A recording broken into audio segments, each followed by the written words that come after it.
So I want to put two glowing orbs right here and right here. So the first thing I'm going to do is add two spheres. Or I'm going to add one sphere. I'll add one sphere and then I'll tap mirror. So it'll just mirror the sphere. I'll bring it up, pull it over. It's just going to be two of them because they're mirrored. Something like that around there. But for now, I'll move them up just so you can see them easily. I'll go ahead and validate. Okay, so let's go back to our little menu and we have our mirror here. And I'm just going to name the mirror glow. So for our sphere in the glow, we're going to go ahead and clone it. So now we have sphere 1 and sphere 3. I'm going to rename one of them glow add. And this is just so I can remember which is which. So one of them is going to be glow add and one of them is going to be glow solid. Doesn't really matter which is which. Glow solid, glow add, and they are mirrored. That's why we have two spheres. So let's take glow add and make it an additive. So we go here to this little circle and then we just go to additive and we check always unlit. And you can see they're very bright white now. And I'm even going to pump the opacity up a little bit. So this is one way to make it glow brighter and brighter. The more opacity you give it. There's a few issues when you want to make things glow. There's a few factors at play. So one is going to be post-process. And when you do post-process, you can see it looks like it glows more. This is more what your actual sculpt looks like because this is all the processing and lights and shadows and everything else. So if you scroll down in post-process, where is it? There's bloom, and you can see the big difference there. And of course, you can make it more intense or less intense. And this is just for the glow. But this will also affect any glows on your sculpt. See, right now our scene is very, very bright. So that's also an issue because it's not going to look like it's glowing. So another thing that you can do is change make your scene darker. So I change the darkness of the background. I change the darkness of the floor. And then I go into my lights. And maybe you can just like turn a couple of these lights off. You can make your scene a bit darker. So let's go back into post-process. And that will help them to glow a bit. So of course, it just takes some adjusting. You can go back to, where is it? You can go back to the glow add, and you can go back to the material. You can play with that here.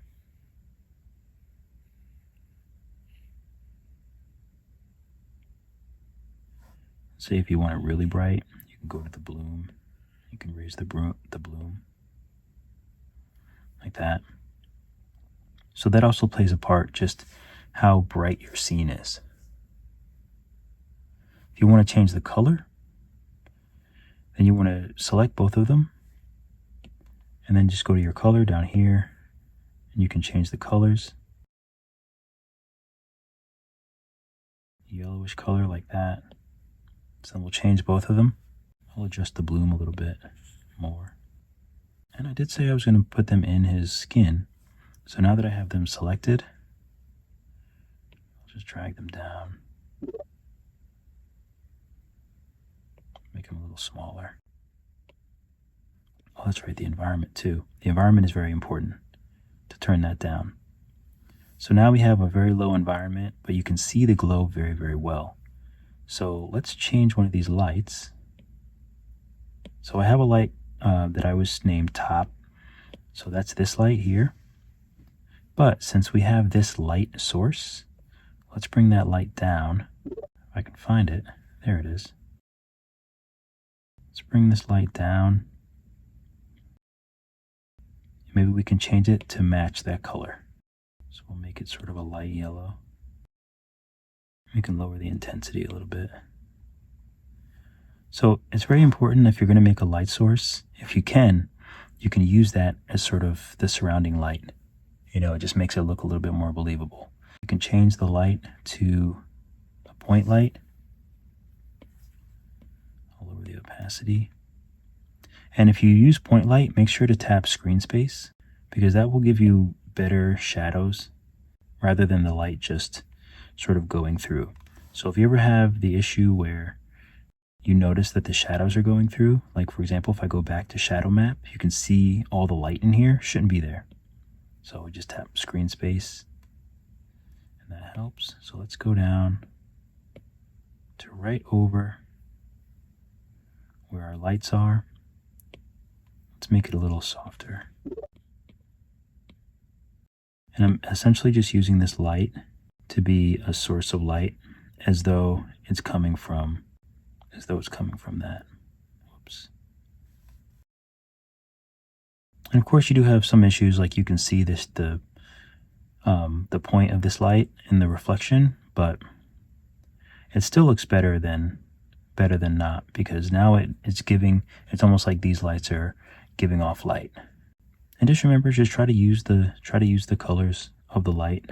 You know, if I change these, if I wanted to change it to a blue, so now they're both blue, but you can take the solid one and sometimes you can change that color.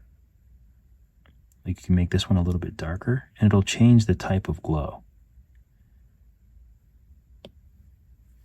So it'll make it look like it's more like a sphere that's glowing from the inside kind of thing. So let's change the color of this light to match that.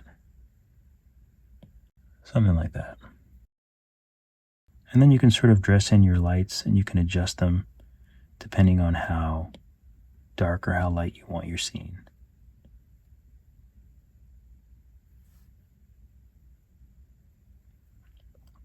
All right, hope that was helpful.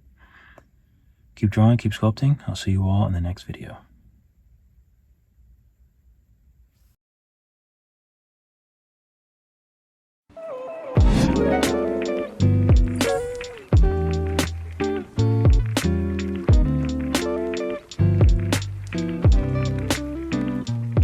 What's up guys, Drug Free Dave here. Thanks for joining me in Brooklyn, New York. We are gonna make a minion. The level of details and the quality of the sculpts that you can get with Nomad Sculpt, it's insane. So you're gonna learn a lot in this class. It's as much about the process as it is about getting to the end and making the minion. We pretty much go through everything you need to know. I mean, from the blocking out, the modeling, the sculpting, coloring. I love coloring in Nomad Sculpt. I tried to bring it to Procreate, that didn't really work for me. I color it right in Nomad. I mean, a gene texture, that was very difficult to figure out how to do a gene texture. I kind of sat there just recording and deleting until I got something that really worked.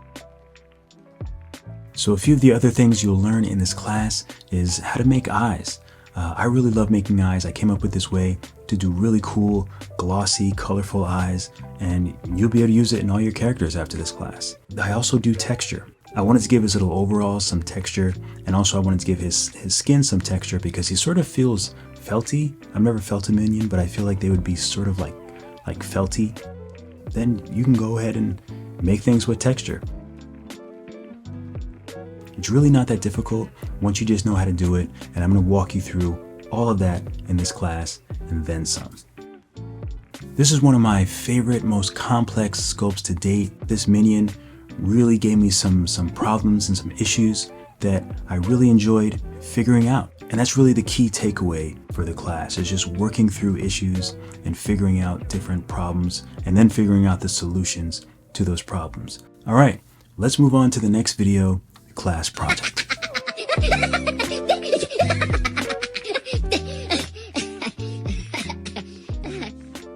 Nope. Not gonna know.